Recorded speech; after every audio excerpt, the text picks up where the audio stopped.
I've been doing some research around the amount of money that's being handed to these wide receivers this offseason.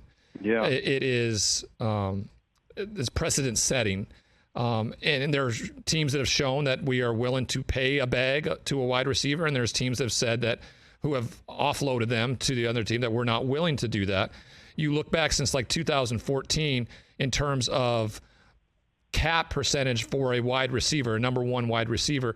The Super Bowl champion hasn't had a high cap number guy. Mainly they found one in the draft and they've been able to live with him on a rookie contract, but not one who's gone out in free agency and paid a big time wide receiver. Why do you feel that's changed in the mindsets of some of these general managers? Have coaches been more influential in terms of where the offenses are going? It just seems to, I'm not a big proponent of paying guys that much money or that much of a percentage of your cap number to a wide receiver. I'd look elsewhere in terms of a guy who protects the quarterback, and the guy that rushes the quarterback. I tend to feel the way you do. That is a position that, and I think the biggest story of 2022 is not Russell Wilson or Deshaun Watson. I think the biggest story of 2022 is the transformation of the wide receiver marketplace in two parts.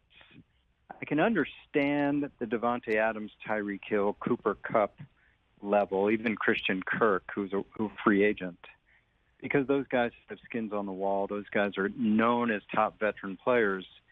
The one that shook the market in my mind was A.J. Brown, because now you're dealing with a guy in a rookie contract. Yep. And the Titans made the decision that they'll recycle the rookie. They'll take Treylon Burks, and once it's time to pay A.J. Brown, which they couldn't do, they'll go for something else.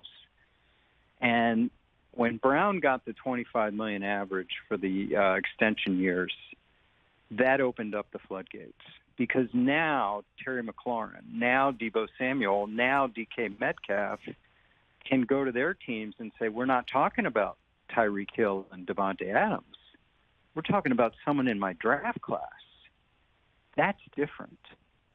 So then it was only a matter of time for those other three players to get paid, and they all basically have the same contract, all four of those guys. And now Brown's the only one that's left, but that's an interesting phenomenon. So now, a fourth-year rookie contract receiver has great ammunition. Yep. And we're going to find out. I mean, we're going to find out where, especially the Chiefs and Packers, because they took draft picks and cap space over their superstar receiver. And these receivers left Aaron Rodgers and Patrick Mahomes for lesser quarterbacks and lesser teams.